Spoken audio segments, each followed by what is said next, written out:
Bonsoir et bienvenue à bord de ce 42e épisode du Café Multiverse où je vous retrouve ce soir avec mon ami de 25 ans, Greg Dyser. Depuis 25 ans, parce que j'ai pas 25 ans. Oui, voilà. Et bienvenue dans le café Multiverse, hein. Ce soir, vous avez des Multiverse. variants qui sont dans l'univers du café Multiverse. Où on vous retrouve ce soir avec notre invité Rowan. Bonsoir Rowan. Salut! Salut Rowan, bienvenue. Qui est venu pour parler avec nous du film Bullet Train avec Brad Pitt et beaucoup de beau monde et on va vous reparler de tout ça. Mais avant toute chose, on va commencer par se présenter les uns les autres. Et honneur aux dames, Rowan, à toi, peux-tu nous résumer ta longue carrière Longue, non, je suis toute jeune, j'ai 25 ans, ouais, comme monsieur à côté. de carrière. Euh, De carrière. non, fallait pas l'oublier. Non, et ben écoute, j'ai pas fait grand-chose à part être la première Pink de la sexalogie France 5. Sexalogie, Euh, c'est comme ça qu'on dit. Oh ouais. là là, J'ai ça l'impression que t'étais commence. dans la Non, mais parodie fallait que j'arrive à porno. placer sexe à un moment, tu vois, je l'ai fait C'est très chaud vite. hein, ce soir. Et Caliente. J'ai fait aussi un peu de cosplay et j'ai réussi par un énorme coup du sort, absolument pas, enfin complètement, pas, enfin cherché, mais un peu volé, à être championne du monde de cosplay championne du monde de cosplay en groupe avec la Ouais, France. Et ben voilà. Et ben Voilà. voilà, cool. donc on a une double star avec nous, championne C'est du ça. monde et Pink et Force Pink, je sais pas Ça. comment on dit, je sais plus comment Star on dit d'ailleurs. du... À la mode. Pink à la mode, Pink c'est à la ça, mode, voilà. ouais. Star du Et, et Sentai je, français, hein. je fais une Ouais. petite parenthèse là-dessus. Donc moi, je suis responsable de la communication numérique pour une collectivité territoriale. Et dans un autre wagon de ma vie, j'étais responsable des invités pour les festivals Japan Expo et Comic Con Paris. Et je fais donc une petite parenthèse parce que dans France 5, il y a Grégoire Hello, pardon, qui joue donc, c'est Silver Silver Mousquetaire, Mousquetaire. voilà. Et ça fait partie des personnes qui m'a inspiré, j'ai envie de te dire, pour faire tout ça, pour rentrer dans ce milieu-là, parce que lui, à l'époque, il écrivait pour Joypad. Il avait participé au dossier sur Dragon Ball, je me souviens, où il décrivait les films, les OAV Dragon Ball. C'est comme ça que je suis tombé, que j'ai découvert les génériques japonais, que je suis tombé dans la musique japonaise, etc. Il avait fait plus tard, dans un spécial Animeland, un encart sur le jeu Super Robot Tyson, Super Robot Wars. Donc un tactique RPG japonais avec plein de robots. C'est comme ça que je suis devenu fan de robots. Enfin voilà, il a beaucoup influencé ma vie. Donc c'est un petit peu amusant de Que t'avoir j'allais dans dire. l'émission, C'est sachant que voilà. l'influenceur qui a fait le geek que tu es aujourd'hui. Enfin, en gros, il t'a Exactement, il a vraiment orienté beaucoup dans tes contribué choix. indirectement, puisque forcément, je ne le connais pas personnellement, même si j'ai déjà croisé en festival, effectivement. Et toi, Greg, qui es-tu? Bah, Dis-nous tout. mon influenceur à moi, c'est toi, Pierre, parce que Ah, c'est toi qui m'as initié à tout ça. Du coup, tu vois, tu n'es pas qu'un initié, tu es un initiateur également. Et donc, moi, je suis Greg Dyser, je suis auteur de bande dessinée et illustrateur au sens large. Je travaille sur une BD qui va sortir l'année prochaine, qui s'appelle Cléo, chez Albin Michel. Et donc, je suis aussi caricaturiste. À partir de demain matin, je remets ma casquette de caricaturiste pour le week-end parce que voilà, je fais de l'événementiel en caricature. donc, Bullet Train, la première question que je vais vous poser, et ce sera pour toi, Owen, et Est-ce que c'est après, de la on va. boulette? Est-ce que c'est de. Non, ça, ce sera C'est de la la balle. conclusion de cette première partie. Ah oui, il faut que je rappelle le principe de l'émission, là. Voilà, Mais vous me oui, perturbez, alors, là. qu'est-ce que On s'en c'est? parle tellement. Le principe de l'émission, donc, c'est qu'on a vu chacun le film Bullet Train, mais on ne sait pas ce qu'on en a pensé. On ne sait même pas si on l'a aimé, si on l'a pas aimé, voilà. Donc, on découvre en direct nos réactions à chacun. On va en débattre comme si on était autour d'un café, comme si on se retrouvait, voilà, entre amis. Donc la première question que je vous pose, c'est pourquoi vous avez été voir Bullet Train? Est-ce que c'est la bande-annonce qui vous a inspiré? Est-ce que c'est une recommandation, Rowan? Dis-moi. Deux choses, Brad Pitt et le Japon. Brad Pitt et le Japon, oui. C'est un Clairement, je pense que on était, enfin, j'aime beaucoup l'acteur Brad Pitt, l'acteur. Et puis l'idée de le mettre au Japon avec un scénario qui avait l'air un petit peu bien pété, je me suis dit que c'était une sortie sympa. Alors, il y a Émilie dans le chat qui nous dit pareil, donc Émilie, mon épouse, qui dit pareil pour le Japon et Brad Pitt. Et d'ailleurs, c'est elle qui m'a motivé à aller le voir, parce que moi, à la base, c'est l'inverse, c'est-à-dire que le truc m'avait l'air tellement pété dans la bande-annonce, je me suis dit, mais c'est pas possible, on peut pas faire un film là-dessus, on tiendra pas 2 heures, on a vu tout ce qu'il y avait à voir dans la bande-annonce, ça passera pas, je vais me faire chier, enfin, ça m'avait l'air d'être un navet, quoi. Moi, clairement, je me suis dit, je vais pas aller voir ça, c'est pas possible, quoi. Et toi, Greg? Il y a quelque chose de cet ordre-là aussi. Je sais, je pense que déjà, c'est un des films qui a bénéficié d'une telle promotion que, tu sais, moi, je suis très consommateur de YouTube et il y avait la moitié des vidéos qui démarraient par une pub sur Bullet Train. Et franchement, je me suis dit, ouais, enfin, c'est le nouveau film de Brad Pitt. Et autant j'ai aucune animosité envers Brad Pitt, autant je serais peut-être pas allé voir ce film de plus. J'allais te dire, tu me dis qu'est-ce qui a fait qu'est-ce qui a fait que je suis allé voir ce film? Ben, je suis allé le voir parce que tu l'as mis dans le planning déjà, dans le planning de l'émission. Et vraiment, hein, je pense que je serais passé à côté. Et en fait, ce que je n'avais pas, moi j'avais pas, je pense pas que j'avais vu la bande-annonce en entier. Je l'avais passé, ou alors tu sais, j'avais vu Tu ces l'avais mini même pas vu au bandes-annonces avec cinéma. juste. Moi, je l'avais vu au Je cinéma crois, uniquement au cinéma. je crois pas, mais surtout ce que j'avais vu, c'était des extraits de quelques secondes avec, qui étaient très centrés sur Brad Pitt, tu vois, le côté stand-alone movie. Et en fait, ce que je n'avais pas perçu dans le peu que j'en avais vu, c'est le film choral, en fait. Hein. C'est pas un film avec Brad Pitt, en fait. Il a enfin, il a le rôle principal sans doute, mais il n'est pas tout seul. Il y a aussi Ryo-chan Saeba qui vient d'arriver dans le chat qui nous dit Hello, salut Ryo. Alors pourquoi je vois pas les commentaires, moi? Qu'est-ce qui Et se ouais, passe? effectivement, moi la bande-annonce, elle m'avait pas du tout inspiré. Alors je trouve que d'ailleurs la bande-annonce ne rend pas honneur au film. Alors je sais pas, qu'est-ce que Mhm. t'en as pensé toi, Rowan? Tu trouves que c'est raccord ou pas? Alors, la bande-annonce, honnêtement, je m'en souviens pas. D'accord, J'ai dû la voir une fois et je me suis juste dit, Brad Pitt, le Japon, hmm, bon Mhm. programme. je prends. Donc, voilà, pour le coup, ça a été une excellente surprise. Parce que, comme le dit Greg Dyser, c'est un film choral. On va pas spoiler, je crois qu'on n'est pas encore Pas tout là. de suite, ouais. Mais c'est vraiment des bonnes surprises sur bonnes surprises en termes en termes de, je ne dirais pas plus. Mais non, là-dessus, c'est vrai que la bande-annonce, je ne pourrais pas dire si elle donne envie ou pas, puisque, voilà, moi, le pitch, c'est Brad Pitt dans un train au Japon, Ça te suffit. ça m'allait. Mhm.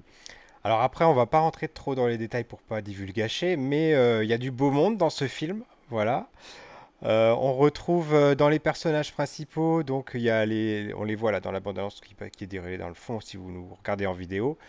Il y a Il y a- deux tueurs en fait qui sont dans ce Mhm. train, dans ce même train avec Aaron Brad Pitt. Taylor Johnson Voilà, qui joue Tangerine, donc comment dit-on, la Clémentine, c'est ça? c'est ça. Mm. Et Brian Tyree Henry qui joue Lemon. Et ouais, il y a si je peux me permettre pour ceux qui n'ont Vas-y. pas vu le film, le principe de effectivement on démarre le film avec le personnage de Brad Pitt qui s'appelle Ladybug, donc ils ont tous des noms de code, et lui, on comprend tout de suite que c'est un mec qui a la guigne un peu, ou en tout cas qui porte malchance. Et en fait, très vite, on passe à une autre personne qui rentre dans le train, donc à d'autres personnages principaux. Et c'est un peu un film à séquence, presque à chapitre, parce que on va par moment prendre le temps de découvrir. Il n'y a pas vraiment d'acte un sur un seul personnage. On suit les aventures de plusieurs personnages. Et est-ce que vous avez remarqué, le réalisateur, c'est David Leitch. Vous voyez qui c'est ce gars ou pas? Bah, pour le coup, oui. Après avoir Ouais. vu le film et enfin, ça se sent quand tu connais l'autre film pour lequel il est un peu plus célèbre, à savoir Deadpool 2. Mhm. C'est sûr que ça, tu vois tout qui remonte, tu vois les influences qui remontent, et surtout l'influence Tarantino. C'est pour ça que l'émission on l'a appelé comme un Tarantino qui déraille, parce que c'est ça qui frappe le plus. C'est que c'est même des clins d'œil, c'est même pas seulement un style, c'est plus des clins d'œil au Tarantino. On retrouve des allusions à Kill Bill, à plein de choses comme ça. Toi, Rowan, ça t'a marqué aussi ce côté Tarantino dans le film? Ouais, c'est clair que tu sens vraiment qu'il y a le Kill Bill 1 surtout, parce que notamment le passage au Japon. Mhm. Moi, je l'ai un peu trouvé aussi qu'il y avait un côté Agatha Christie. Ouais. Alors, on va aller loin, hein, mais il y a un petit côté Agatha Christie sur le concept du huis clos dans un train, enfin, le Ouais, crime de c'est Mhm. l'Orient vrai. Express. Et du coup, après, ce que tu disais sur le séquençage, Mhm. c'est comme à la base, c'est un livre.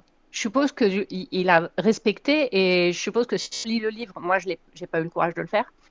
Si on lit le livre, on va retrouver un peu ton séquençage en chapitres. Mhm. Alors j'ai découvert aujourd'hui que c'était tiré d'un livre, effectivement. Donc je savais pas, je me suis dit tiens voilà, ça aurait pu être tiré d'une BD d'ailleurs parce que franchement les personnages sont Ouais. tellement hauts en couleur, ils sont même pas caricaturaux j'ai envie de dire, ils sont juste à cette limite, à la bonne limite qu'on retrouve d'ailleurs dans les Tarantino, ils sont hauts en couleur mais pas Ouais. caricaturaux. En fait, ils sont caricaturaux, mais ça fait partie de la narration du film de les mettre dans des postures de tueurs à gages. En fait, ils ont tous un nom de code, ils ont tous enfin, ils ont tous une manière de s'habiller différente. Ils ont chacun un passé, et puis ils ont tous un défaut aussi ou une qualité. Donc, en ça, le film, il est assez. On les identifie tous. Pour, Oui. pour revenir à David Leitch, je voulais rajouter quelque chose, c'est que en fait, au-delà du fait que le mec a fait Deadpool 2, en fait, ce monsieur, il est cascadeur au départ, et il a été le cascadeur attitré de Brad Pitt pendant 11 ans. En fait, c'était sa doublure cascade. Et moi, je trouve que c'est ça qu'on ressent beaucoup dans le film. Et d'ailleurs, pour continuer la comparaison avec Deadpool 2, pour moi, Deadpool 2 et ce film sont deux films miroirs, parce que dans le casting et dans la manière dont sont exploités, et je vais pas en parler tout de suite, mais c'est un film avec beaucoup de caméos, beaucoup d'apparitions d'acteurs qui viennent faire pas grand-chose, et c'était un petit peu le cas dans Deadpool 2, et On en pour parlera dans moi, la partie spoiler. de la même manière que si je devais faire une analogie, tu sais, il y a les films de David Vaughn, comment ça s'appelle? Euh, Tu sais, la comédie romantique avec des zombies, là, Ah j'arrive oui. plus à retrouver, ou le dernier pub avant la fin du monde. En fait, ces films-là, on les catégorise par trois parce que c'est la trilogie des Cornetto, parce que dans les trois films, ils mangent une glace au Cornetto. Et ben là, pour moi, Deadpool 2 et ce film-là, ils sont vraiment miroirs un petit peu, ces deux films. Ça pourrait être dans le même Après, univers. Ouais. ouais, après, sur l'influence Tarantino, clairement, au-delà de Kill Bill et du Japon et du samouraï, et tout ça, on a clairement le duo de enfin de tueurs à gages braquassés, Lemon et Tangerine, qui rappelle Pulp Fiction. Ah complètement, Mhm. oui. C'est Quand je ça, les ai vus, j'ai fait ah, eh ben, ok, c'est Pulp Fiction 10 ans, 20 ans plus tard. c'est ça. Il y Et, a, Au-delà, et c'est très bon là-dessus. tout à fait. il y a Cowboy Étoile qui nous rejoint aussi dans le chat. Bonsoir Cowboy Étoile qui est devenu un habitué de l'émission. Il nous dit Euh, bonsoir, est-ce que c'est ici le stream qui fonce pleine balle? Bien sûr, tu as bien trouvé ton chemin, Cowboy Étoile, et il y a bienvenue à aussi toi. donc le... Oui, il y a du Réservoir Dog, nous dit Émilie, dans les commentaires, effectivement. Ne serait-ce qu'avec les noms des personnages imagés. Il y a aussi tout le choix de la bande-son euh, qui est La bande son, formidable. mais quelle magie, enfin, Et elle je est dois dire magique cette bande que son. je pouvais pas en parler, puisque comme tu dis, Pierre, on se donne pas d'avis, mais je tiens quand même à dire que pendant tout le film, j'avais l'impression de t'avoir à côté de moi et de t'entendre rire à côté de moi, parce que donc j'étais à ton mariage, Pierre, il y a 10 ans. Et donc Pierre, il avait eu la bonne idée de mettre toutes les versions qu'il avait trouvées de YMCA en japonais, en coréen et tout. Et là, quand j'ai entendu toute la bande son en japonais, avec des chansons, des classiques, hein, alors je les ai même pas notés, mais Ah, des classiques je veux du dire. disco, des classiques de la pop. Chanter en japonais, je me suis dit, on est vraiment dans l'objet filmique drôle. Et, enfin, il y a assez bourré de références, quoi. Mais au-delà de ça, en fait, il a trouvé une musique qui correspond à chaque univers. Donc, on Mhm, va pas se... Il n'y a pas que des Japonais dans ce film. Il y a mhm. d'autres. Brad Pitt n'est pas japonais, évidemment. Il y en a même assez peu, oui. C'est un Voilà. peu les pieds nickelés au Japon, là, hein. Et c'est aussi un peu le reproche que. S'il y a un reproche à faire. Ouais.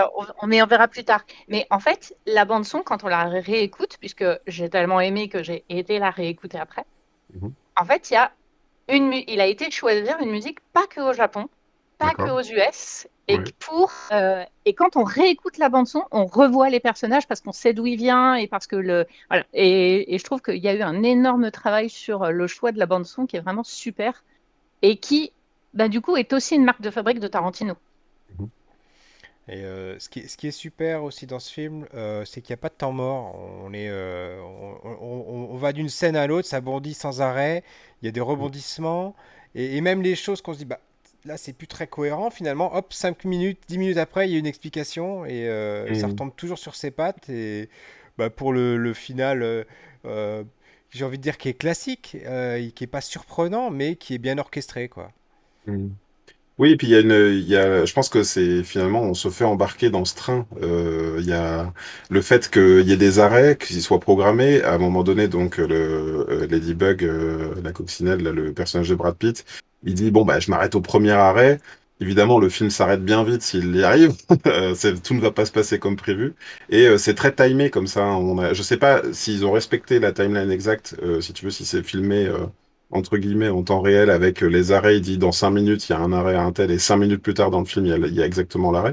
Mais on est un peu dans ce rapport au temps, effectivement. On se dit, vite, ils ont peu de temps. On sait qu'ils ont qu'une minute sur le quai à un moment donné pour sortir. Donc on est toujours très, bah, à la manière d'un voyage en métro presque, hein, plus qu'en train, parce que là, on est vraiment sur des arrêts courts. Alors, au début des séquences, effectivement, quand tu prends le Shinkansen à Tokyo, au début, tu as des petits arrêts parce que si tu pars de Shinjuku, enfin, de Shinagawa, après, il faut s'arrêter potentiellement à Yokohama. Et donc, ça, c'est 5 minutes. Effectivement, c'est vraiment 5 minutes. Et après, tu peux t'arrêter en banlieue de Tokyo comme ça. Et à un moment, là, tu commences à faire de la distance et tu as le temps. Ouais, c'est ça. C'est exactement ce qui se passe dans le film, d'ailleurs. C'est tout à fait ce que tu dis. Et du coup, tu disais, il y avait des choses qui t'avaient gêné, par contre, Owen, dans le film. Parce que- Euh, ouais, c'est le personnage de Joey King, en fait. D'accord. Ah D'accord. oui, Pourquoi? donc Bah, parce Prince. que tu vas nous dire par rapport au livre ou parce que ou par rapport Non, au... par rapport au fait enfin, voilà, je n'adhère pas à la description du personnage et à l'actrice. Je suis assez, des fois, le cast pour moi est super intéressant et je trouve qu'il y a tellement Ah, pour toi, c'est une super, erreur de casting. ouais, Ah, et dans quel sens en fait? dans le sens, alors, tu m'arrêtes si c'est déjà du spoil, mais un de ses super pouvoirs, c'est de pleurer et d'être mignonne. Mais Oui, moi, je enfin, Et comprends tu ce que trouves tu que veux le, dire. le trait est pas assez forcé, c'est ça? Ouais. ben, honnêtement, tu me mets une petite minette japonaise qui a l'habitude de faire tressauter sa petite lèvre parce qu'elle sait surjouer depuis qu'elle est toute petite.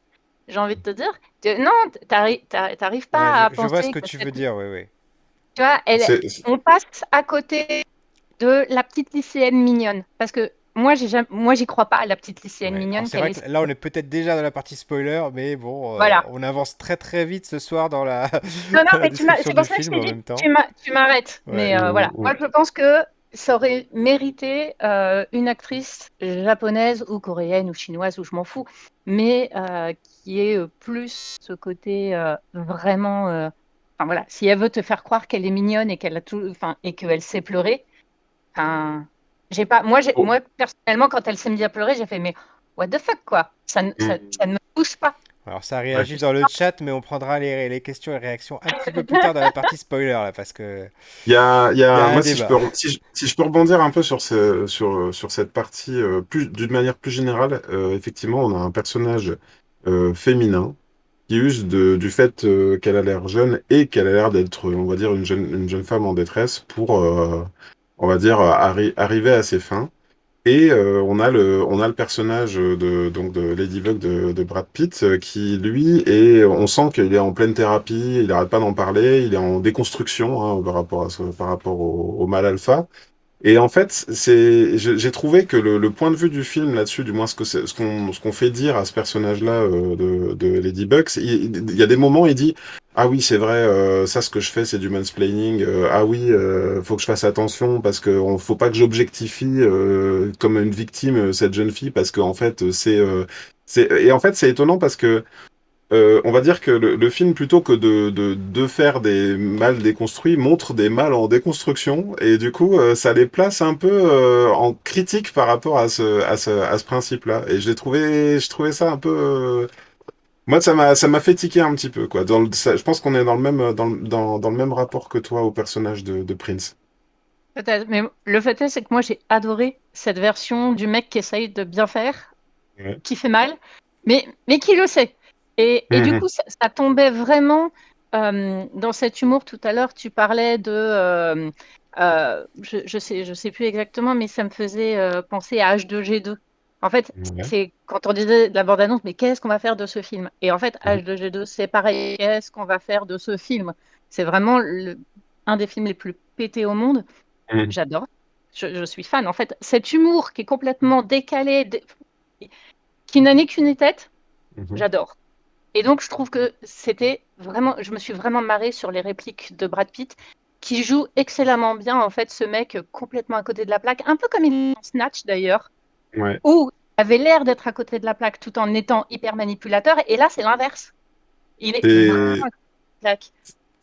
c'est intéressant ce que tu dis pour Snatch parce que justement pendant le film, je me suis dit par rapport à tous ceux qui me l'avaient décrit comme un Tarantino, en tout cas Pierre il m'avait dit vas-y parce que c'est comme un on dirait que c'est du Tarantino et moi je me suis dit tiens on dirait du Guy Ritchie et entre-temps j'ai vu une critique de quelqu'un qui était très acerbe sur YouTube qui disait quoi c'est pas du Tarantino ceux qui disent ça ils ont de la merde dans les yeux on dirait plutôt du Guy Ritchie et Guy Ritchie il a pas fait que des bons films voilà. Donc on va quand même donner une première conclusion pour finir cette première partie. Oui, parce Donc que j'ai vu que dans les commentaires, oui, Il y a Émilie qui dit qu'il faut passer au spoiler. spoiler, il y a des choses à dire apparemment. Donc Greg Dyser, ton avis sur Ah, ce film, faut-il aller voir? euh, Qui serait susceptible de ne pas l'aimer et qui serait susceptible de l'adorer? Voilà. alors moi, je te rejoins, Owen, sur vraiment le Brad Pitt et le rôle qui campe, parce que finalement, j'ai eu beaucoup de tendresse pour ce personnage. Là où je pensais ne pas aller voir ce énième film avec Brad Pitt, et ben finalement, c'est ce que j'ai aimé retrouver. Donc je suis très content d'être allé le voir. Je le recommande chaudement, ce film, parce que c'est du film à grand spectacle. Je suis content de l'avoir vu au cinéma. C'est aussi, comme je l'ai dit, un film de cascadeur et on est dans du bon gros blockbuster, mais en même temps qui a une identité forte, comme tu dis, avec le Japon, avec ce train à grande vitesse et en même temps ce côté très pop, très coloré, chatoyant et puis beaucoup de retournements de situation, même si on le sent encore une fois. Et il y a un côté, comme tu dis, Agatha Christie, c'est même, mais pas dans le mode qui c'est qui a assassiné juste un type, c'est juste qui va tuer qui. On se demande toujours qui est là pourquoi. Il y a un vrai truc. Il y a, au moment où tu penses que tu as tout le casting d'un seul coup à l'arrêt, il y a un type, un nouveau type qui rentre dans le train, tu sais pas qui c'est. Bref, c'était beaucoup de suspense, mais sans se prendre le chou quand même, hein. On n'est pas dans du larmoyant, on n'est pas dans du drame. Et voilà, je pourrais complètement aller le revoir une paire de fois. Et toi, Owen? Je suis complètement d'accord. Moi aussi, c'est vraiment un film qui me fera plaisir de revoir parce que je pense qu'il y a plein de petits détails que j'ai loupés lors du Mhm. premier visionnage et parce que ça avait l'air, c'est tellement ficelé, tout est tellement rapide, il n'y a pas de temps mort. Je suis persuadée qu'il y a des trucs qu'on n'a pas vus. Mhm. Je pense que des gens qui n'aimeront pas, c'est des gens qui, enfin, ouais, elle comprendra pas. Enfin, c'est vraiment un univers. Faut aimer, faut avoir des références, je pense, les références de Tarantino, les références sur les bagarres, tout ça, enfin tous les films, tous ces films de gangsters, je pense qu'il faut les avoir vus. Faut accepter l'humour absurde, vraiment. Euh, J'aime beaucoup les caméos. Enfin, vraiment, Oui, c'est un vrai plaisir, un vrai régal. Ah, le cherry on the cake. Donc, en fait, si tu n'aimes pas les films actuels avec la brochette d'acteurs actuels qu'on revoit dans tous les films, là, pour avoir le plaisir de les voir 30 secondes, mais pour faire une remarque complètement à côté de la plaque ou qui va juste en rajouter, voilà, c'est la petite pincée de sel qu'on avait oubliée, là. Moi, j'ai adoré. Enfin, et je pense que ça, c'est des références que beaucoup de gens qui ne sont pas au fait, enfin, qui n'aiment pas regarder ce genre de film, blockbuster, beaucoup d'action, ils vont passer à côté. Donc, je ne le conseillerais pas. Clairement, je ne le conseille pas à mes parents. Par contre, si vous Mhm. aimez- d'un autre côté, je ne le conseillerais pas non plus aux puristes du Japon. Parce que Oui, c'est très caricatural, oui. c'est Voire en fait, pire, alors très on est cliché. vraiment sur, ouais, on est au-delà du cliché. Enfin, j'ai pris les Shinkansen, hein. Je ne sais pas où est-ce qu'ils ont vu une voiture bar dans un Shinkansen. Et je ne sais pas, ils ont vu une voiture bar où il n'y a personne dedans. Sachant qu'on Et on n'est pas tout à fait dans un Shinkansen, on est dans une sorte de train fictif. oui, Ça, mais la enfin, voiture bar, je pense qu'il y a une explication, mais on en parlera dans la partie spoiler. Il y a Emily D'accord. qui nous dit c'est dans les commentaires, qui confirme Il nous dit beaucoup effectivement, de choses. je l'ai vu 2 fois et je peux confirmer qu'il y a des choses qu'on voit la deuxième fois qu'on n'avait pas vu là, au premier visionnage. Et moi, Et bah, même, j'ai pas. elle nous Pardon, tease la partie spoiler, vas-y. hein. Elle dit, je pense avoir une info que vous avez loupée au premier visionnage. Alors restez Ah, avec voilà, nous jusqu'à la restez partie avec nous, spoiler. voilà. Et ben moi, je peux que vous rejoindre. J'ai pas grand-chose à ajouter. Voilà, j'étais pas du tout parti pour le voir. J'ai été le voir justement sur recommandation. Et bon, c'est vrai que j'ai pas gâché mon plaisir. Effectivement, c'est pas à Tarantino, faut pas exagérer non plus, mais l'esprit est là, l'hommage est là, c'est un bel hommage. Il y a Cowboy et toi qui nous dit c'est le film est trop hyper coloré pour que j'aille le voir, ce serait assez un frein. Effectivement, voilà, c'est ça on reste. revient sur on revient sur la caricature du Japon, qui est une espèce de Neon City à ciel ouvert où tout est bleu, tout est violet, tout clignote. Alors, ouais. C'est Cependant, là-dessus, si moi je t'encourage, comme Cowboy Étoile, à aller le voir parce que l'aspect coloré et qui fait un peu stroboscopique dans la bande-annonce, en fait, je pense que c'est aussi une identité de couleur par wagon pour qu'on localise presque inconsciemment les personnages et à quel endroit ils se trouvent du train. Parce que, en fait, selon que tu passes d'un wagon à l'autre, il y a une ambiance un peu rose, un peu rouge, un peu bleu. Et je pense que c'est aussi un truc pour. C'est pas forcément. Comme tu dis, il y a un peu ça, il y a un peu le côté néon, et notamment, alors moi aussi je peux en parler, parce qu'il y a aussi une mascotte présente dans le film avec des morceaux de dessin animé, et peut-être c'est ça que j'ai un peu regretté, c'est que ce truc-là, ils nous font croire à une mascotte à la japonaise avec des dessins animés, genre ils ont pas pu avoir Hello Kitty, donc ils ont inventé leur propre mascotte. Et ça, pour le coup, ouais, j'ai mais elle trouvé que ressemble ce qui... vachement à celle-là. Ouais, Momomon. c'est ça. J'ai trouvé C'est que pas c'était un peu... Mamamon. Cette mascotte-là, c'est la mascotte des Jeux paralympiques de Tokyo 2020. D'accord. Et Ah D'accord. bah, il ressemble effectivement énormément, hein. Et moi, j'ai trouvé que vous avez c'était fait appris de quelque manière. chose, hein? Ah Tout bah à ouais, fait. ouais, carrément. J'ai trouvé que c'était exécuté de manière un peu cheap dans le film. À un moment donné, il montre des extraits d'un dessin animé. Ça fait pas dessin animé, ça fait animation flash d'il y a 20 ans. J'ai trouvé que ils auraient pu faire un effort là-dessus. Voilà, c'est mon dernier petit Et du point. coup, moi je terminerai en disant que vraiment, non, la bande-annonce lui rend pas honneur parce qu'elle est Mhm. peut-être trop rythmée par rapport à ce que le film est réellement. Le film est bien rythmé, il n'est pas aussi intense que la bande-annonce le laisse percevoir. Il est dense, mais d'une autre façon, c'est-à-dire qu'il y a des scènes assez lentes, mais il y a beaucoup de choses dans les scènes, ce qui fait que à un deuxième visionnage, on peut découvrir des éléments qu'on avait loupés la première fois. Et donc, Oui. sans plus attendre, sans transition, on passe à la partie spoiler. Spoiler!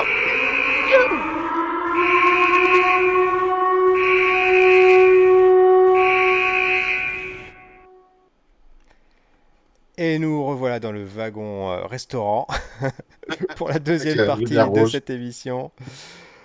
Il est Alors, fort, j'entends il est vos fort. recommandations, nous dit Cowboy Étoile. Si j'arrive à le trouver, je vais le regarder. Bah écoute, il est Si peut-être t'arrives à encore le dans tes trouver, cinémas, parce que c'est vrai que là, ça fait quand même 1 mois et demi qu'il est sorti. Nous, on l'a vu 1 mois après sa sortie, mine de rien. Il est quand même resté en salle un bon moment. Je mais pense que peut-être Cowboy Étoile, il habite trop loin dans la galaxie pour très le voir. lointaine, très très lointaine la galaxie. Et il est sorti quand même en plein milieu du mois d'août. Ça ne l'a pas aidé, je pense, hein. Ça n'a pas dû Ah aider, oui. bah, même début août, hein. Cela dit, quand il faisait très très chaud, être dans une salle de cinéma, c'était plutôt agréable. Tout Non, à mais c'est fait, vrai tout que je à l'ai vu fait. à la rentrée, moi, hein. Je l'ai vu en septembre, le film. Je suis pas allé le voir au mois d'août. Bon, alors, que dire en premier? Que spoiler en premier? La fin? Les caméos? Qui commence? Qui ouvre les hostilités? Voilà. Oh là là. Ouais, bah, Et on vas-y. va, alors, on n'a pas parlé d'une chose, Vas-y. et pour le coup, on n'est pas encore sur les spoilers, comme ça, si les gens veulent savoir, ils peuvent poser des questions. On n'a pas Ouais, parlé qu'on a quand même du cast japonais de ouais, très très haut niveau. Ouais. ouais. C'est Asada. Hiroyuki Sanada. Et ouais, Hiroyuki Voilà. Sanada, Et il y a même, qui je joue pensais qu'elle aurait eu un l'ancien. plus grand rôle que ça, c'est Karen Fukuhara qu'on voit dans The Boys. Oui, C'est ça qui joue Kimiko dans The Boys. Oui, oui, bah Qui voilà. vient Et tu avec le vois, je vois plateau pas. repas, je pensais qu'on la verrait, enfin qu'elle serait une tueuse en plus Je des l'ai autres. vécu comme une fausse piste, moi. Je me suis dit, c'est marrant parce que ça, elle peut pas être là juste pour faire de la figuration, pourtant si. Mais c'est là que tu te dis effectivement que le casting il est de haut vol parce que même les gens même le contrôleur de billets Ouais. Masioka, Masioka, c'est ouais, c'est c'était Hiro celui qui jouait Nakamura dans. dans Heroes. Heroes. Voilà, Voilà. c'est ça. Et on peut le dire, hein, c'est un casting choral de haut vol parce qu'ils sont allés chercher des têtes connues ou alors peut-être qu'ils sont allés chercher les Japonais qu'ils connaissaient et qu'ils avaient sous la main aux États-Unis, je sais pas. Mais en Oui, tout cas, voilà. Et même effectivement, comment dire, les caméos vont très très loin parce que là, quand je dis le film miroir, je sais pas si vous vous rappelez que Brad Pitt fait un caméo dans Dans Deadpool Deadpool puisque 2, en fait il joue un homme invisible, mais en fait on le voit 2 minutes quand il se fait électrocuter. parce qu'il apparaît Euh, justement au moment de son électrocution, il est là. voilà. Du coup, il y a vraiment un effet miroir parce que Ryan Reynolds aussi joue un rôle de 2 secondes. En gros, le personnage de Brad Pitt passe son temps à dire que non, non, non, mais faut pas me tuer moi, c'est pas moi. Enfin, on pense qu'il est responsable parce il fait la mission d'un autre dans le train. Et en fait, cet autre qui l'a remplacé, à un moment donné, on le voit 2 secondes et c'est Ryan Reynolds qui fait ouais, salut, c'est moi, c'était moi en Alors ça, fait. c'est le spoil ultime, hein, j'ai envie de Ouais, dire. tu penses? C'est Ouais. clair. Non, mais Ah ouais. franchement, si, pour les fans de Ryan Reynolds qui hésiteraient, qui n'auraient pas été voir le film et qui sont en train de nous regarder et nous écouter, c'est rien que pour ça, aller voir le film, quoi. Enfin, rien que pour ça, ça vaut le coup. Rien que cette scène, ce cadeau à la fin, mais c'est énorme, quoi. C'est même pas à la fin, hein, c'est aux 2 tiers du film, je crois. Ouais, quand même, C'est pas un trois gros quarts, hein. événement.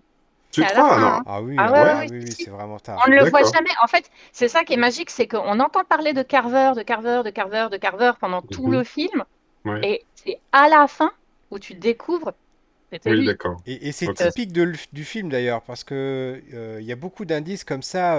On voit le train qui se vide progressivement, et à un moment donné, vers la moitié, les 2 tiers du film, on peut se dire, moi en tout cas je me le suis dit, mais attends, il y a personne dans ton train là, qu'est-ce qui se passe?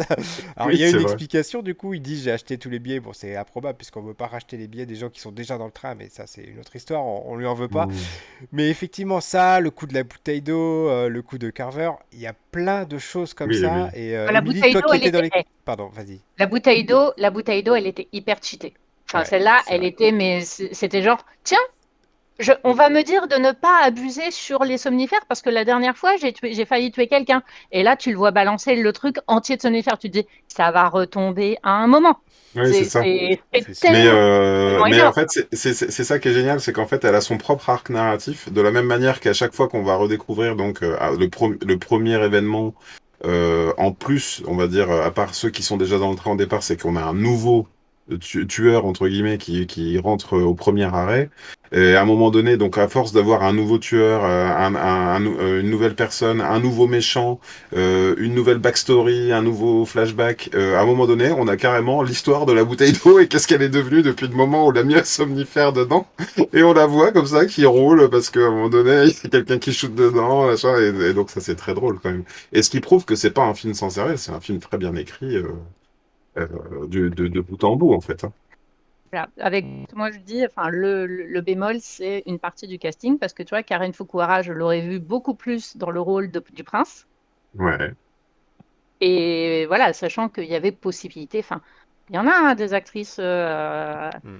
américano, anglo ou quoi que ce Ouais, soit japonais. t'aurais vu vraiment une fille beaucoup plus, la petite Ah fille fragile, ouais, celle qu'on voit à la rigueur dans Kill Bill, justement. Tu vois, alors elle, pour le coup, elle a Ouais.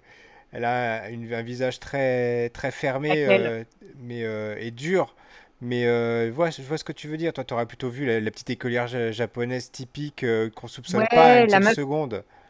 c'est ça, la meuf de Tempura. Enfin, clairement, alors voilà, l'autre film qui m'a fait penser, c'est Wasabi, J'ai truc pas vu ce français. film, mais je vois ce que c'est, Ouais, Oh là là effectivement. là là. Mais franchement, ils ont réussi à trouver Ryoko Hirosue, donc à l'époque qui était toute jeune. Mhm. Et elle a vraiment ce côté complètement déglingo, Mhm. mais super mignonne. Et avec cet accent japonais, puisque du coup, elle a tout tourné en français. Donc, avec cet accent japonais qui fait juste hyper crédible. Et je pense qu'ils auraient pu trouver quand même une petite minette, parce qu'il y en a des métis, ils en ont plein, hein. Ils auraient pu en trouver une, même une japonaise qui habite aux US, qui a cette petite tête. Hmm. Alors, c'est vrai que... Ah, on t'a perdu au niveau du micro, il y a eu un petit bug. Ah, c'est peut-être... Ouais, c'est les lunettes. Et du coup, ouais, en fait, ce qui se passe, c'est que parce que tu dis ça parce que toi, tu connais le livre pour le coup. C'est que tu Non, sais, si j'ai bien compris, ou non, tu t'en as même pas entendu parler? je sais que le livre existe, Ouais, mais je parce ne que... l'ai pas lu, Ouais, mais enfin, et là pour le coup, je dis juste, moi, enfin, j'y ai pas cru. d'accord. Parce Clairement, que... en fait, tu vois, et c'est là où, bon, puisqu'on est dans la partie spoiler, clairement, étant donné qu'elle n'est pas crédible dans son personnage, tu sais que c'est le twist de l'histoire, ce Ouais. perso. Bah, moi, je l'ai trouvé crédible. Je partage l'avis des leaders qui nous dit qui nous disent la même chose dans les commentaires. Et c'est peut-être parce que là, ce qui serait intéressant de connaître, c'est savoir si dans le livre tous les personnages sont japonais ou bien si c'est de la même façon, c'est un immigré russe qui a pris le contrôle hein, d'une famille de la mafia. Enfin, ce qui paraît un peu impossible au Japon. Mais pour le coup, voilà, effectivement, ce qui est bizarre dans ce film, c'est qu'on est dans un train au Japon, mais il n'y a pas, quasiment pas de Japonais.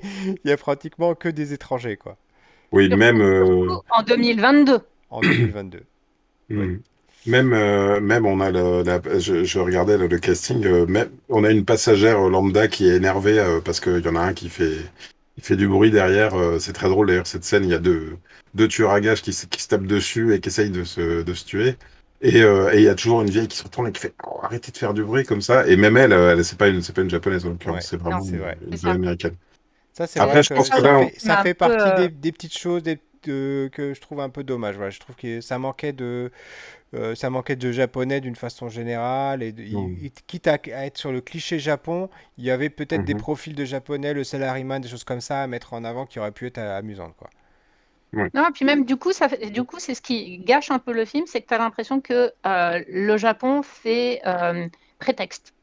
Prétexte à ses couleurs, prétexte à cette mascotte, prétexte à, alors que ça pourrait, dans ces cas-là, s'il y a que des Américains ou que des Mexicains ou que des Russes, bon, bah, je suis persuadée que tu fais l'hyperloop de notre ami Elon Musk et puis t'imagines que ça va se passer dans l'hyperloop.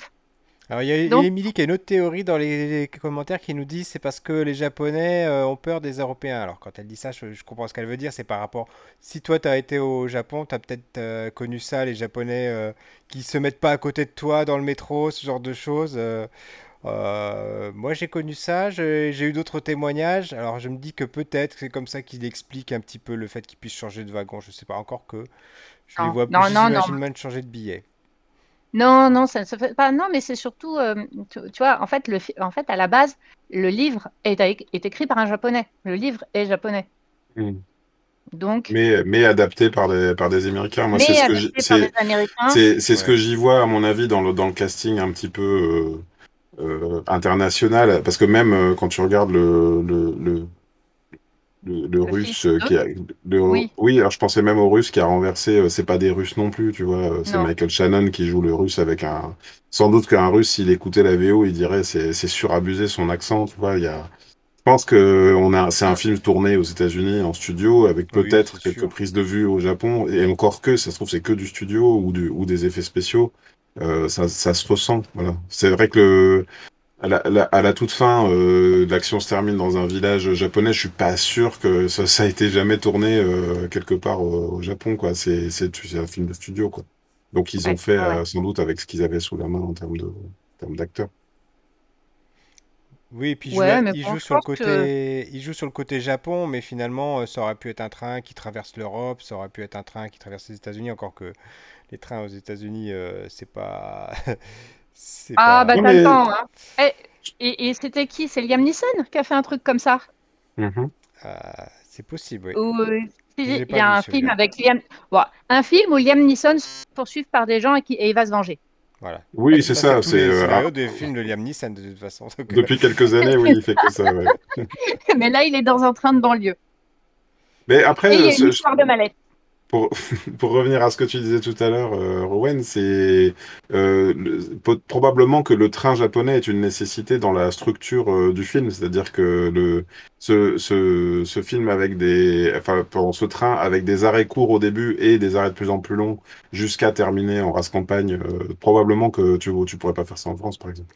Oui, et puis comme dit Émilie, c'est aussi le clin d'œil Commentaire? Tarantino, voilà, Kill Bill, etc. Bon, effectivement, là, par rapport à ça, on est en plein dedans. Il y a Cowboy Étoile qui nous dit, il s'imagine que ce soit tourné en France, il dit, votre attention s'il vous plaît, l'Hyperloop numéro 6779 en provenance de Paris et à destination de Toulouse aura un retard pour un problème de tueur à gages dans le wagon bis.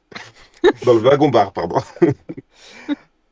Alors, effectivement, Et on- il y a Émilie qui nous parle d'un personnage dont on n'a pas parlé, et pourtant qui est présent dans tout le film, le frère. c'est... Non, Thomas le Train. Thomas the Train. Oui. Qui est quand même, c'est quand même un des éléments récurrents. Et pour ceux qui ne savent pas, Thomas le Train est hyper populaire au Japon, quoi. Bah, C'est, en fait, les petits Japonais, je sais ce qu'ils leur mettent dans leur biberon, mais c'est des fans de train. Enfin, vous vous souvenez de Densha Dego, enfin, dans l'histoire des jeux vidéo, on a quand même des Japonais qui ont inventé un jeu vidéo de simulation pour des conducteurs de train. Hmm. Enfin, ça et la pêche. Je pense que j'ai oui, la jamais vu pêche de aussi, oui.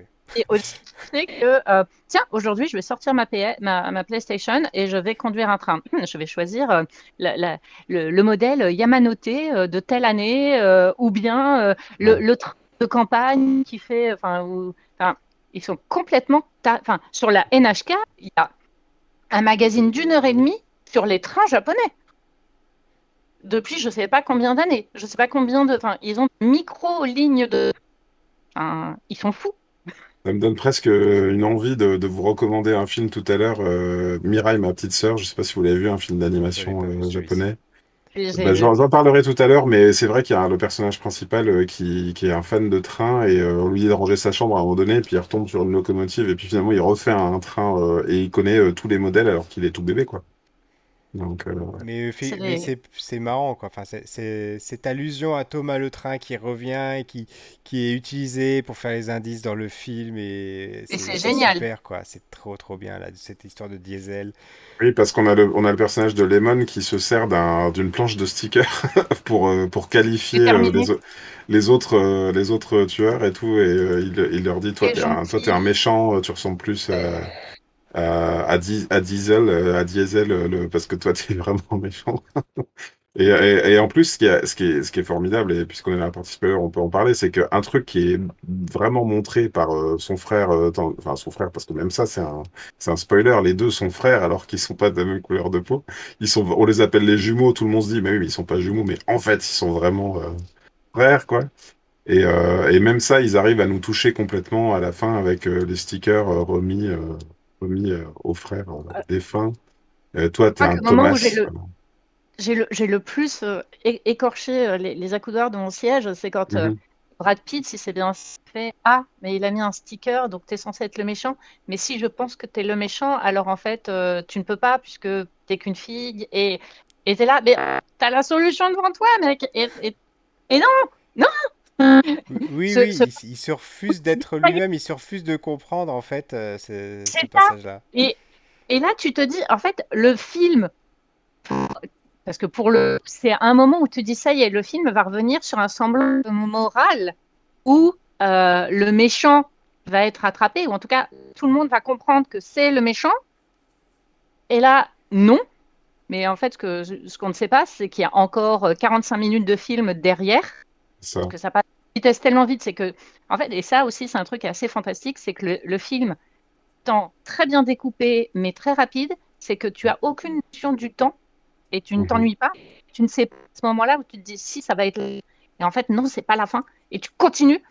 Et voilà. Et en fait, ce moment de bascule là, pour moi, ça a été genre ah mais non, non. Ça joue très très fort avec les émotions. Mhm.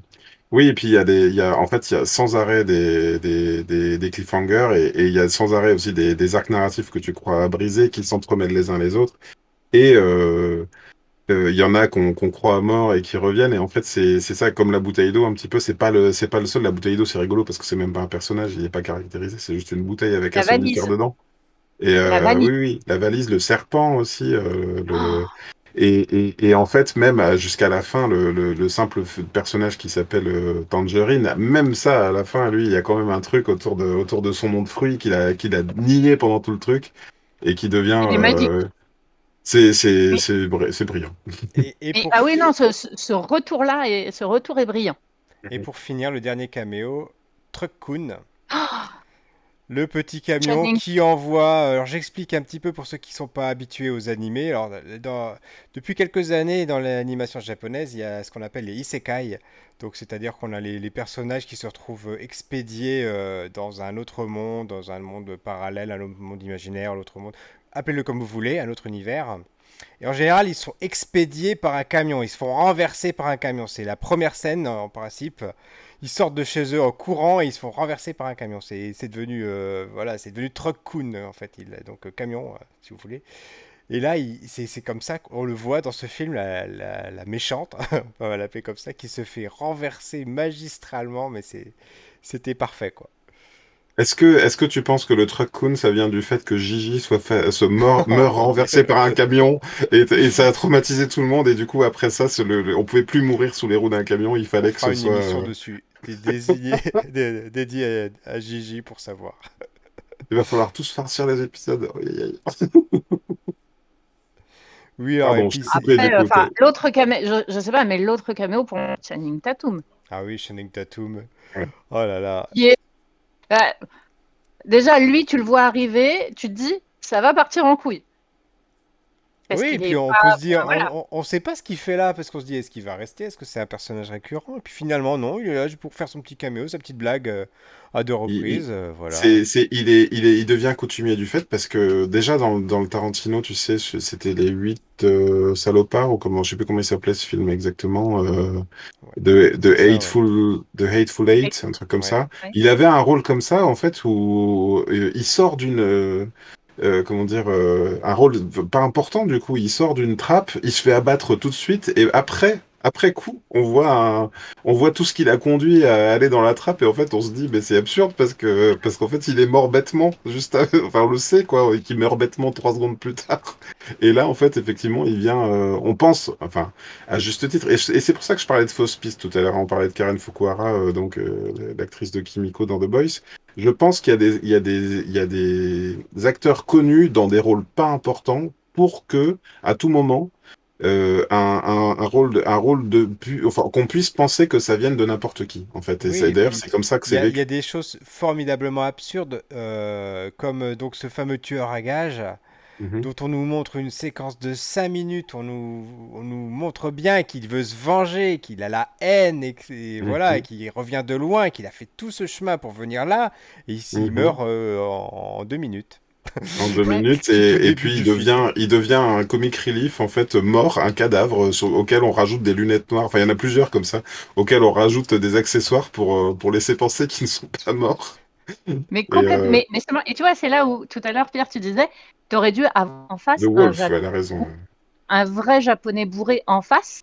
Tu vois, Mhm, là, tu aurais vraiment le comique et le fait qu'en fait, pourquoi personne ne regarde? C'est parce qu'au Japon, c'est tellement habituel de voir mhm. des gens en position improbable, mais complètement bourrés. Tu as un compte Instagram hein, qui les prend en photo, ces mecs-là. Donc, voilà, c'est crédible. Le problème, c'est que c'est complètement absurde, comme tu dis. Mais en fait, quand tu le vois du point de vue japonais, c'est hyper crédible. Ouais, C'est ça qui est crédible. C'est plus c'est crédible. ça, oui, oui, oui. J'ai encore vu passer tout à l'heure sur mon fil Facebook quelqu'un qui en a pris un en photo, qui était à moitié en caleçon allongé dans le métro, et il dit, eh bah tiens, lui, il se croit dans le métaverse, voilà. Donc, en tout cas, on arrive déjà à la fin de cette deuxième partie, et donc, bah, vous l'aurez compris, on a beaucoup aimé le film. Il n'est pas exempt de défauts non plus, mais on peut largement passer outre si c'est votre genre de film, si vous avez envie de passer un bon moment, si vous n'avez pas envie de réfléchir. Il y a des Ah, caméos à foison. Je, te suis- je- je ne te suis pas sur si tu n'as pas envie de réfléchir. Je Ah, pense qu'au contraire, et c'est quand là-dessus même. que pour moi, Agatha Alors, Christie a quand même un petit truc, ouais, c'est que ouais, par rapport à à ça, je un comprends. moment, tu finis par te demander, mais pourquoi il y a autant d'auteurs qui sont tous connectés les uns aux autres? Oui. Eh Effectivement, il ben, y a une raison. j- Et donc, j'ai pas réussi à me poser la question, vois-tu, bizarrement. oh, J'étais plus obsédé par ce train qui se vidait. Je me demandais, mais pourquoi ce train se vide? C'est pas logique. Et c'est non, mais ça qui moi, est amusant. je suis une spécialiste. Enfin, j'adore toutes les séries. J'adore les thrillers. J'adore découvrir. J'adore les Agatha Christie. J'adore ce genre de littérature et de films. Donc, pour moi, l'idée, c'est de comprendre le schéma et voilà, est-ce qu'on va arriver. Donc, moi, vraiment, je me suis laissée emporter, mais j'ai passé mon temps à réfléchir. Et Là, du là coup, aussi, pardon, pour vas-y, rebondir vas-y. sur ce sujet-là encore, je suis assez d'accord que c'est pas un film absurde non plus, enfin avec que de l'action ou que de la cascade, même si c'en est bourré. Et à l'inverse, moi, j'ai pris l'avion l'année dernière et il y avait un John Wick, je sais plus si c'était le 2 ou le 3. Je crois que je l'ai arrêté au bout d'une demi-heure parce que pour le coup, ça n'était qu'une succession de Ouais. cascades, de je te prends le flingue, finalement il y en a un qui ramasse un katana, oui, mais je te le vole, machin. Et du coup, là pour moi, c'est quand même un film. Alors bien sûr, ça demande pas à réfléchir parce qu'on est spectateur, on doit pas deviner quelque chose. Mais c'est un film avec une grosse structure entremêlée et c'est pas non plus pour mettre son cerveau de côté. Je Oui, trouve quand je ça. disais réfléchir, c'était plutôt dans le sens, il n'y a pas de morale, il n'y a pas de choses comme ça Oui, nous fait pas réfléchir sur le sens de la vie. Ah non, c'est pas un film Voilà, français. non, c'est ça, clairement pas. Et là, il y a Émilie qui nous disait dans les commentaires, par rapport au costume de Momon, sur lequel Coccinelle atterrit, Mandarine à un moment cherche des solutions pour cacher le corps, ouais, du fils. Et en fait, d'après elle, il est caché dans le corps du coup de Momon. Momomon, Oui, oh là. oui, Voilà. oui, oui, c'est ça. j'y ai pensé.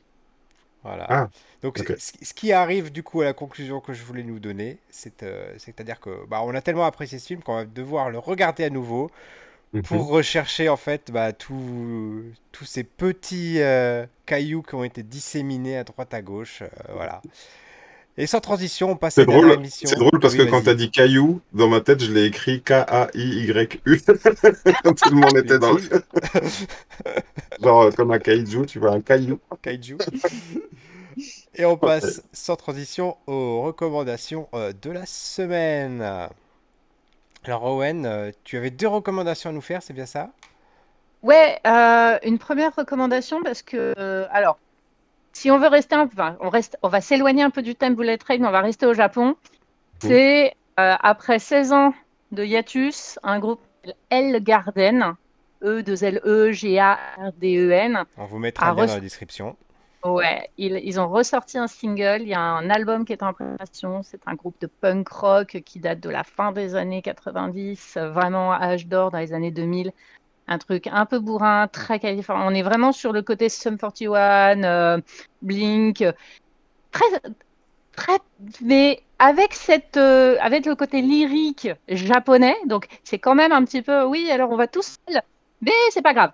Voilà, c'est très japonais, j'aime beaucoup, et donc je suis ravie de perdre 16 ans avec, avec le retour de ce groupe. Un groupe que je vous conseille également, on adore complètement. C'est un des meilleurs groupes de cette période. Encore que je me souviens qu'à l'époque, moi j'avais encore un petit peu de mal parce ils sonnaient trop américains déjà pour moi, Ouais, ils pour un étaient groupe déjà très, japonais. très américains. Ils ont un bon Ouais. accent anglais. Alors si vous qui nous écoutez n'êtes pas habitué à J-pop, au rock japonais, mais que vous avez envie de découvrir par curiosité, essayez El Garden. C'est une bonne entrée en la matière pour vraiment être sur l'intermédiaire entre les deux mondes. Ouais, je pense aussi. Il est très, très bien. Et ta deuxième recommandation? Alors, la deuxième recommandation, c'est parce que donc j'ai perdu 16 ans, là et donc là j'en ai perdu 20. 20, oh là là. Oh là là. Le coffret collector de France 5 avec Waouh. les 6 épisodes, le dernier mémoire d'outre-espace. C'est complet, il y a absolument tout. Il y a des photos qu'on prenait encore à l'époque en argentique, en numérique. C'est toute l'histoire en fait, toute l'intégration de France 5, un Sentai français qui a été réalisé donc par Alex Pilot, les Oui. Bitoman, No Life, tout ça, Grégoire Hello aussi, et au cast avec Silver Mousquetaire. Donc voilà, c'est le petit moment autopromo. Et on C'est vous sorti chez. remettra tout ça dans la description. Et je Voilà. réalise que ça fait 20 ans que je dis Alex Pilote dans ma tête. Greg Ah bon. Dyser, quelle est ton recommandation de la semaine? Ma recommandation, bah, du coup, je vais en faire deux parce que vraiment, là, le fait que de Bullet Train, ça m'a fait penser à, bien que ce soit pas le même genre, mais donc tout à l'heure, je vous ai parlé de Mirai, ma petite sœur. Mirai, ma petite sœur, c'est un film avec un enfant très jeune qui voit arriver sa petite sœur bébé. Il vit dans une maison d'architecte avec un jardin intérieur. En fait, c'est le bordel du coup dans sa famille. Sa maman reprend le travail très tôt. C'est le papa qui s'occupe de tout, mais il s'occupe pas de tout très très bien ou très rapidement. Du coup, il s'énerve souvent et à un moment donné, il prend son train là, comme ça et il met un coup à sa sœur bébé. Alors bien sûr, elle hurle. Enfin, sa petite sœur, c'est un nourrisson, hein. Il hurle et lui, pour se réfugier, il sent qu'il a fait une gaffe. Il va dans le jardin. Et dans le jardin, il y a une écolière de 16 ans qui lui dit pourquoi tu passes du temps à me faire mal? Pourquoi tu passes tout le temps ton temps à m'engueuler? Pourquoi tu m'as fait mal? Et donc, en fait, il y a sa sœur de dans 16 ans qui vient lui parler à lui bébé pour lui faire vivre une introspection. Comme ça, il voyage beaucoup. C'est pas la seule rencontre du film, mais rien que ce twist, c'est même pas un voyage dans le temps, hein, c'est vraiment un truc beaucoup plus lyrique que ça. Et c'est un super beau film. Je l'ai vu deux fois. On l'a déjà regardé en famille aussi avec les enfants de 7 et 10 ans. C'est le genre de plot qui peut faire, qui aime pas trop mon fils, mais ma fille a beaucoup aimé. Et voilà, très très beau film. Et sinon, sur les recommandations, j'avais noté quoi? Sur YouTube, Cass Van de Paul. Qui fait des dessins animés parodiques sur des intégrales enfin, par exemple, il va faire toute l'histoire d'un jeu vidéo comme ça. C'est très humoristique. Il dit bien, c'est le résumé du jeu vidéo, mais pas pour les enfants, parce qu'en général, il y a des morts assez brutales avec des têtes coupées, du sang qui gicle partout. Mais voilà, c'est très très drôle. Je pourrais bien vous montrer un extrait comme ça, mais je me contenterai de vous passer le lien en description. Alors, en ce qui me Et toi, Pierre? concerne, je viens de terminer la série Gundam originale, celle qui est sortie en 79. Voilà. Je me suis regardé en sous-titré Tu as les. perdu 45 ans. Voilà, j'ai perdu. Voilà, non, attends. Non, 79, mais non, voyons, 43 ans seulement. J'ai dit 45, franchement, je suis pas si mal Pas que ça. loin, pas loin, pas loin. Alors, passer les premiers épisodes qui sont un petit peu difficiles, la série, elle arrive quand même à se laisser regarder parce que c'est une série sur la guerre qui est plutôt bien écrite, qui est pas trop fouillie comparée à d'autres suites, à d'autres Gundam qu'on a pu voir après. Après, ça reste une série voilà, qui a plus de 40 ans, donc elle accuse son âge, dont certains défauts, j'en parlerai rapidement. Elle a une bande son qui est parfois totalement incohérente. On se demande pourquoi ils ont mis telle ou telle musique à un moment, et ça n'a aucun sens. Il y a des moments dramatiques où ils mettent des musiques héroïques, enfin voilà. Et si je prends par exemple une série comme Goldorak, où vraiment les musiques étaient bien choisies pour chaque scène, on sentait que c'était réfléchi. Là, des fois, on se disait, bon, laquelle je vais mettre cette fois-ci? Je vais mettre celle-là au hasard, et voilà. Des fois, ça colle pas trop. Et le pire, ça reste quand même les deux génériques qui en fait sont des génériques imaginés pour les séries de robots, c'est-à-dire les séries de robots à l'époque c'était Goldorak, c'était Mazinger, c'était Raiden, c'était Combat Leur Vie, etc., qui étaient des musiques très entraînantes, voilà, on part à la guerre avec, on va aller botter les fesses des extraterrestres, sauf que là c'est une série sur la guerre, et pour le coup ça passe pas du tout, et, Ah oui, euh, d'accord. et c'est en total décalage. Tu veux Et dire que c'est c'est du space opéra, mais qui est pas assumé encore comme ça, qui est plus comme de la série de robots géants, et en fait, il y a un décalage entre En ce fait, que tout ça l'habillage autour raconte. de ça, voilà, est en décalage, Ouais, alors que la série elle-même est cohérente, est un bon space opéra solide. On sent les ouais. influences Star Wars forcément, fin des années 70, début des années 80, on peut pas y échapper. Mhm. On sent aussi que dans les derniers épisodes, ils ont dû raccourcir la série parce que le succès était pas là à l'époque. Ok. Pourtant, c'est Mais une référence. et pourtant, c'est devenu une référence. Après, ils ont dû faire 3 films Ouais. parce que ça avait marché. Ils ont fait toutes les suites qu'on connaît. Ok. Mais bon, ça reste un monument, ça reste à voir. Alors, il est disponible sur Crunchyroll, donc il faut Et pas, faut pas hésiter. je vais t'apprendre encore un truc. Un Dis-moi. des traducteurs historiques de Gundam en France s'appelle Junichi Takeda et il fait tous les méchants de France 5. D'accord. Bon, Ah, Tu vois, ben yes. voilà. la La boucle est boucle, la bouclée. boucle. Et est-ce que tout ça dans le coffret, c'est raconté un petit peu? Est-ce qu'on pourra, on peut voir vraiment en termes de bonus et en comment, qu'est-ce qu'il y a dans ce coffret? Tu peux nous en parler un peu? Il y a plein de blurpies, de souvenirs. Voilà, ça fait partie des choses. Enfin, ça a été, moi en tout cas, c'était l'année de mes 20 ans. Donc, Mhm. on était tous très jeunes. On Mhm. avait tous envie de faire ce film, cette espèce d'hommage, à la fois hommage et parodie de Sentai. Mhm. Euh, et c'est vrai qu'il y a vraiment, on se replonge. Enfin, en fait, voilà, au-delà du film, il y a vraiment toutes ces images qui étaient, que nous, on connaissait, qu'on avait vécues, mais que les gens ne connaissaient pas forcément. Mhm. Ok. Et Bon, et là, puis alors je termine. Vas-y, vas-y. Oui, je j'allais dire, dis. Il y a Émilie qui C'est fait ça, et plein de même dans les recommandations. recommandations, enfin même dans le chat maintenant il y a des recommandations, donc on n'arrête plus les émissions, ça va aller à l'infini comme ça. Donc Mais d'avis qu'il est temps d'inviter Émilie pour qu'elle nous fasse tout un tas de recommandations, hein. mais c'est Et prévu, c'est prévu. Pardon? qui va parler dans le chat si Émilie est avec vous? Ah bah il y aura d'autres personnes, il y aura Cowboy Étoile, il y aura toi, il y aura Rachid qui reviendra sûrement. On en Elle a eu nous dit en tout cas quelques-uns la ses semaine dernière. recommandations principales, notamment sur les dramas. Elle recommande Extraordinary Attorney Who, une avocate brillante autiste, Oui, je valide. validée par Rowan, et Alchemy of Souls, qui se passe dans un J'ai pas ancien vu. temps mystique et souvent utilisé pour le drama chinois, mais très bien, très rare encore, et voilà. Ouais, Ok, moi je un lance autre un avocat appel, hein, brillant. mais on en avait parlé avec Émilie, on en avait parlé avec mon épouse Anne-Claire qui était invitée comme ça, mais je reste persuadé qu'il y aurait la place pour faire un spin-off du Café Multiverse dédié au drama.